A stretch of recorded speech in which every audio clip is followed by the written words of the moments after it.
लालची बेटी। सुधा और उसका भाई दिनेश किसी तरह गरीबी में पले बढ़े।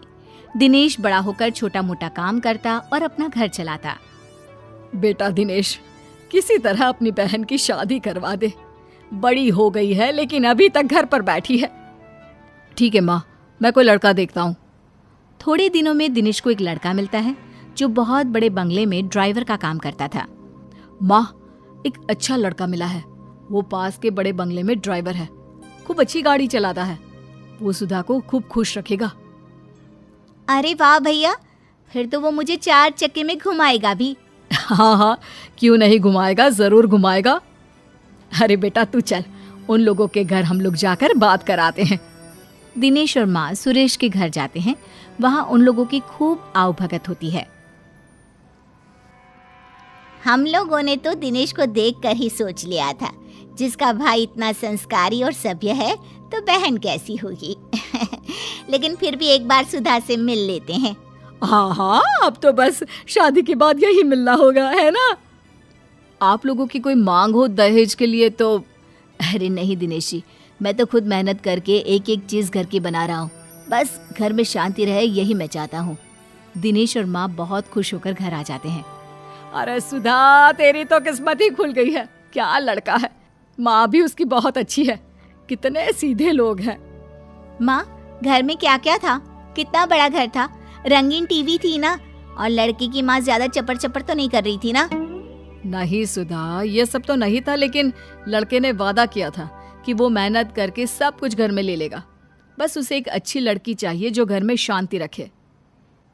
क्या कुछ भी नहीं था? नहीं नहीं, मैं ऐसे घर में नहीं करूंगी शादी। यहाँ भी परेशानी, ससुराल जाओ तो वहाँ भी परेशानी। अरे परेशानी रहना है तो मैं अपने घर में क्यों ना रानी बनकर रहूं? किसी और के घर में नौकरानी बनकर परेशान रहने से तो वही अच्छा है ना। अरे कैसी बात कर रही है बेटा? कल को दिनेश की भी शादी होगी, भाभी आएगी, तो क्या तुम सर पर बैठी रहोगी? तो क्या ये घर मेरा नहीं है माँ?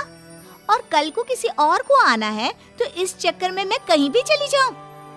वो कहीं भी नहीं, ससुराल होने वाला है तेरा सुधा। लेकिन सुधा नहीं मानती। पर माँ क्या करती, बेटी को घर पर तो नहीं बिठा सकती थी। दिनेश, पूछ अपनी बहन से क्या करे कि वो शादी कर ले। दिनेश बहन से पूछता है कि वो शादी के लिए क्या चाहती है। मुझे महंगा रंगीन टीवी, फ्रिज और एसी लेकर दोगे तो मैं करूंगी शादी। दिनेश क्या करता, इतना पैसा कहाँ से लाता? वो शांत होकर बाहर चला जाता है। वो रास्ते में जा रहा होता है कि उसे एक लड़की मिलती है जो सड़क के बीच में खड़ी होती है। अरे ये लड़की ऐसे क्यों खड़ी है? सामने से बस आ रही है, कहीं उसे कुचल देगी। ए लड़की, हटो वहां से। ए लड़की। दिनेश लड़की का हाथ पकड़कर उसे बस के सामने से हटा देता है। क्या हो गया? तुम आत्महत्या क्यों कर रही थी? क्यों बचाया आपने मुझे मर जाने देते? वैसे भी आज नहीं तो कल मरना ही तो है मुझे। अरे ऐसी बात क्यों कर रही हो? बताओ मुझे, क्या कर सकता हूँ तुम्हारे लिए? नहीं, मेरे लिए कोई कुछ नहीं कर सकता। मेरे माता पिता मेरी शादी एक बड़ी उम्र के आदमी से करवा रहे हैं। क्यों? क्या वो गरीब है? नहीं, उन लोगों के पास काफी पैसा है, लेकिन मैं काली हूं ना, इसलिए कोई मुझसे शादी करने को तैयार नहीं है। पर मैं एक बड़ी उम्र के आदमी के साथ शादी नहीं कर सकती। तभी वहां उस लड़की का भाई और पापा आ जाते हैं। चलो मेधा, वहां तुम्हारा दूल्हा बारात लेकर खड़ा है और तुम? नहीं, मैं उससे शादी नहीं करूंगी। वो बहुत बड़े हैं। वैसे भी मैं इनसे प्यार करती हूँ। दिनेश हैरान रह जाता है। तो ये तुमसे शादी करने को तैयार है? दिनेश लड़की को मजबूर देखकर हाँ कर देता है। अब क्या, पूरे धूमधाम से दिनेश की शादी मेधा से हो जाती है। शादी के बाद, देखो, मैंने सोचा नहीं था कि ऐसे मेरी शादी हो जाएगी। तुम बड़े घर की हो, मैं कोशिश करूंगा कि तुम्हें सारे ऐशो आराम दे सकूं। मैं और कड़ी मेहनत करूंगा। नहीं नहीं, मुझे ये सब की जरूरत नहीं है। मैं तो तुम्हें थैंक्स कहना चाहती हूँ कि तुमने मेरा जीवन खराब होने से बचा लिया। दिनेश और मेधा बात कर ही रहे थे कि बाहर सुधा की आवाज आती है। भैया जल्दी बाहर आओ, देखो माँ को क्या हो गया। दिनेश और मेधा बाहर आते हैं जहां माँ जमीन पर गिरी होती है। क्या हुआ माँ को? माँ को तुरंत डॉक्टर के पास ले चलते हैं।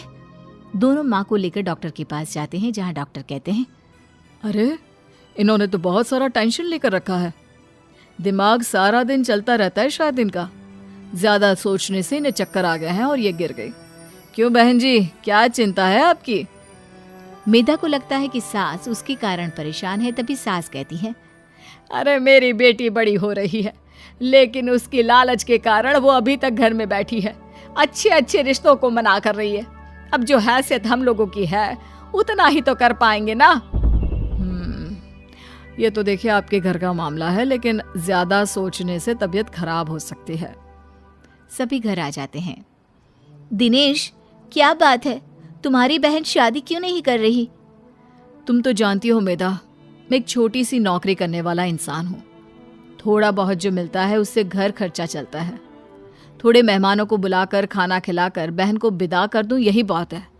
लेकिन उसकी इच्छाएं और ख्वाहिशें बहुत है, इसलिए मैं उसकी शादी नहीं करवा पा रहा हूँ। सुधा को तो मेहनती और काम करने वाले लड़के मिल रहे हैं। वो तो मेहनत से बड़ी चीज खड़ी कर सकते हैं। फिर क्यों मना करना? मैं बात करती हूँ। क्या बात है सुधा, क्यों शादी नहीं करना चाहती हो? आप भी तो शादी नहीं कर रही थी ना, फिर क्यों की? अरे वो शादी नहीं थी, दबाव था अपने से बड़े आदमी से शादी करने का। तो भाभी, इस घर में आपके पिता ने आपको सारी सुख सुविधा की चीजें दी है ना? बड़ा टीवी, ठंडा पानी, सब कुछ मिल रहा है ना यहाँ पर। तो फिर मैं गरीबों वाली जिंदगी क्यों जीऊं? अरे कहाँ से लाएगा तेरा भाई ये सारी चीजें जिसे देखकर मैं तेरी शादी कर दूं? लड़के खड़े हैं बिना दहेज की शादी के लिए, लेकिन ये लड़की अरे इतनी लालची है कि भाई का सोच भी नहीं रही है। कोई बात नहीं माँ जी, आप गुस्सा ना करें। ये सारा सामान नया ही है सुधा। मैं कल ही किसी को बुलाकर पैक करवा देती हूँ। ये तुम अपने साथ ले जाना, मैं और दिनेश फिर खरीद लेंगे। अरे नहीं नहीं बहू, ये तेरे पिता ने तेरे लिए दिया है, तू कैसे रहेगी इन सब के बिना? माँ, मेरे लिए दिनेश सबसे ज्यादा मायने रखते हैं। वो ठीक रहे तो ये सब तो हम फिर कभी भी ले सकते हैं। अरे जीती रह बहू, तूने तो मेरी बड़ी समस्या का समाधान कर दिया। फिर क्या, मेधा का सारा सामान सुधा की शादी में चला जाता है। उसकी शादी हो जाती है और सास चैन की सांस लेती है।